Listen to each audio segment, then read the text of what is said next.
সর্বা মহিলা, তুমি জাতিকে পাপী করে, তোমার অঙ্গ প্রত্যঙ্গ জাতিকে দেখিয়ে জাতিকে জাহান্নামের দিকে ঠেলে দিয়ে তুমি নিজেকে শিক্ষিত মনে করো না।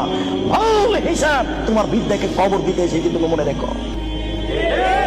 তোমার মুখ দেখলে পাপ হয়, তোমার হাত দেখলে পাপ হয়, তোমার পা দেখলে পাপ হয়, তোমার শরীর দেখলে পাপ হয়, তোমার চুল দেখলে পাপ হয়, তোমার গোটা দেহটাই হচ্ছে অন্যের জন্য পাপের বস্তু।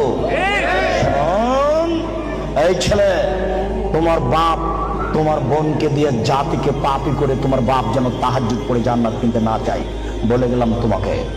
আর তোমার বোনকে বলে গেলাম, তোমার বোনের সাথে আমার অনেক কথা আছে, তোমার সাথে কথা আছে।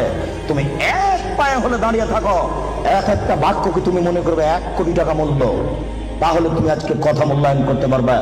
আবারও বলে যাচ্ছি, তোমার বোন জাতিকে পাপী করে নিজেকে যেন শিক্ষিত মনে না